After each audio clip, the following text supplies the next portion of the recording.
Welcome back to my channel, and we are going to do a step-by-step tutorial on how to become a content writer with no experience. By the end of this video, you are going to have exact steps mapped out for you, so stay with me till the end because it's going to be a lot of value. For those of you who don't know me, I'm Chavi Agarwal, a blogger, YouTuber and an online business coach. I create videos on making money online, freelancing and working from home.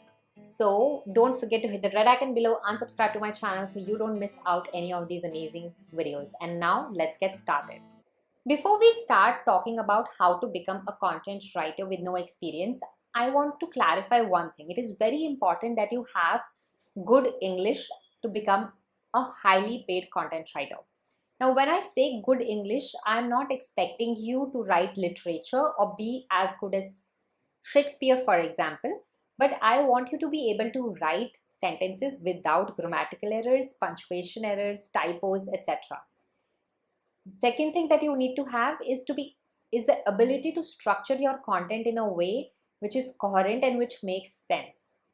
And the third thing that you need to have is the ability to simplify difficult concepts into simple language. Most of the times, businesses are writing blog posts to create brand awareness or give out valuable information on how to do things or how to resolve a problem for their target audience.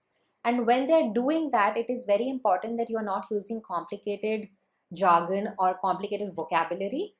It is very important that you are able to simplify it in a way a teacher does for a kindergartner, for example. And I'm serious about it. Your writing should be so simple that a fifth grader or a sixth grader should be able to understand that English. Okay, that's exactly what a good content writer does. If you have good English, then great, you can start out as a content writer. If not, don't be dejected or be sad because you can learn English over time. And you can check out this video that I have created on how to learn English and how to improve on your English, where I've shared my own personal experience, which can really help you out. So go check that video out, and don't worry, you can always work on your English, your grammar, your ability to structure things, and your ability to simplify things. These are the things that you can acquire over time.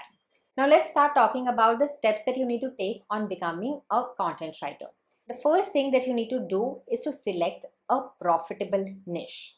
Now you need to understand your own skills, experience, job experiences, interests, passions, hobbies, and see what is it that you would like to do. What is it that you would like to write about?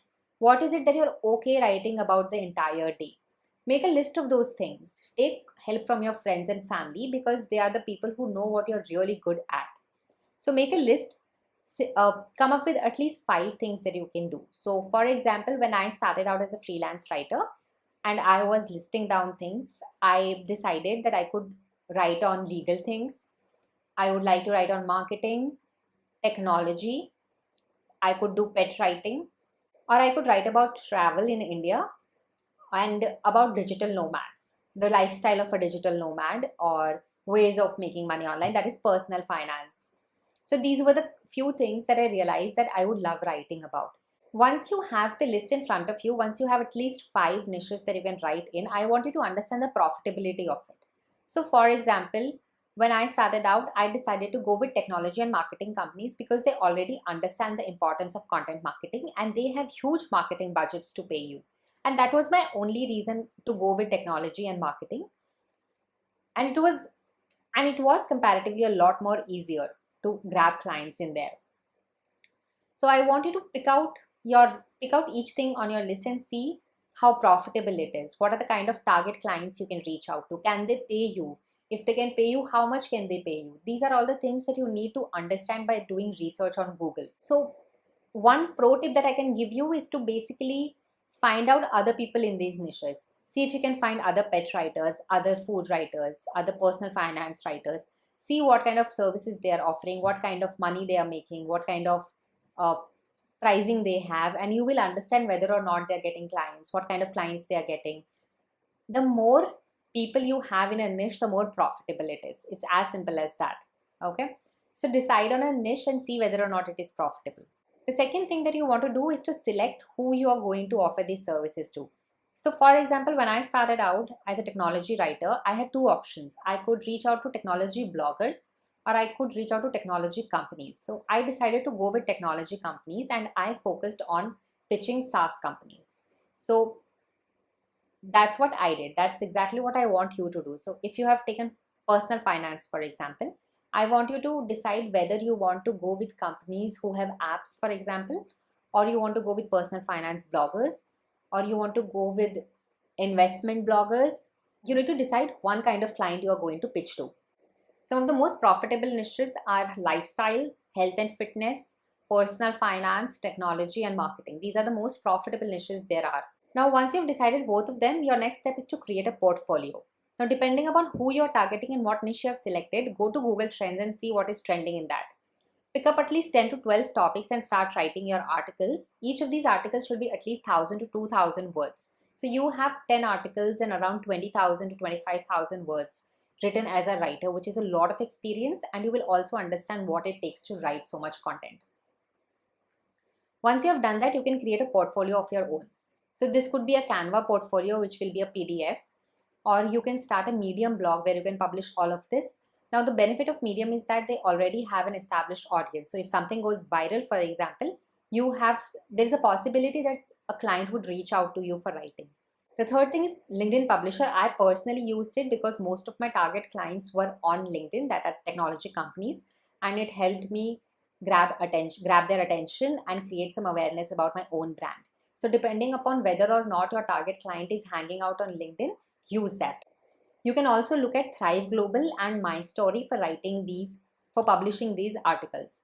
Now, what I recommend is to use a combination of these platforms so that you have multiple live links to show your clients. So you can send a Medium article to them, a LinkedIn publisher article, a Thrive Global article, a My Story article, and a portfolio which has a few more examples. So they will understand that you are working in this space for a while and you have an idea about it. It just gives that impression, and it is important that your client trusts you right from the beginning. The next thing is to decide on rates. As a writer, you can either price it per article or per word. When I started out, I charged them per word, but then I moved to a per article pricing. Now, as a beginner freelancer, I don't want you to accept anything which pays you lesser than 50 paisa a word. I want you to start charging higher with each and every new client that you get, and quickly scale up to 1 to 2 or even 3 rupees per word, because that's what is sustainable as a content writer. So when you are charging 50 paisa per word, for example, for every 1,000 words, you're only getting paid 500. But if you start charging 1 rupee or 2 rupees, for example, for every 1,000 word, you are getting 2,000 rupees or 1,000 rupees. Okay. So it becomes more sustainable that way. So if you have 5 clients who want 5 articles, 1,000 words each at 1 rupee per word, you are going to make 5,000 with them, and 5 clients would mean 25,000. At 50 paisa, it would be cut down to half. So you are understanding your amount of work that you do is going to be the same, but the amount of money you make is going to be more if you start charging higher. But you can start charging higher only if you're a good content writer, and by that I mean your English needs to be good, your content structure needs to be good. You need to start learning new skills like search engine optimization, copywriting, etc. Now, once you've decided the pricing, move on to promoting yourself. So you can start promoting yourself on Facebook groups, on Twitter, on Instagram. You can start checking out job boards like ProBlogger. That is where I started and landed a lot of amazing gigs. And you can also reach out to your target client directly and pitch them via email. So these are the few ways that you can find clients as a content writer. So just to summarize how to become a content writer with no experience, your first thing is to find a niche. Second, to check the profitability of the niche. Third, to select a target client. Fourth, to create portfolio. Fifth, to set your pricing.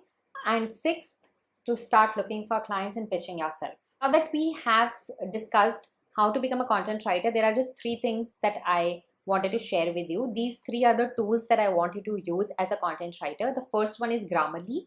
It will tell you your grammatical errors, so you can run your each and every article of yours through Grammarly to ensure that there is no grammatical error. I also want you to run each and every article of yours through Hemingway. It will tell you whether or not you have written in simplified English, which is very important. It will also suggest the things that you can change and how you can change it. And the third thing is to run it through Copyscape to ensure there is no plagiarism and no copyright issues with your content. It is very important that you give original content to your client. Now guys, if you have no idea how to start your content writing business, or if you have already started but you are not finding good clients, then check out the Profit Plan. It is my flagship online course where I teach aspiring entrepreneurs like you how to start freelancing and make money. I go through everything in that course, from finding a niche, selecting a profitable niche, selecting target clients, creating your structures, processes, prices, portfolios, and going into the details of how to land clients on LinkedIn, Instagram, Facebook groups, through direct email pitching, a lot of ways to find clients, and it would really help you out. The best thing about this course is that it comes with weekly Q&A calls with me, so you can ask your questions directly to me and we can work on building your business together. And we also have an amazing private group with aspiring entrepreneurs like you. You can find friends and clients on that platform. So check the Profit Plan. The link is in the description box below and in the first comments. So go check it out. And for my YouTube family, I'm also giving out 10% discount, and the discount code is in the description box below. I hope this video helped you out. I hope this video helped you realize how to become a content writer and you have actionable next steps. And I will see you next week, guys. Bye-bye.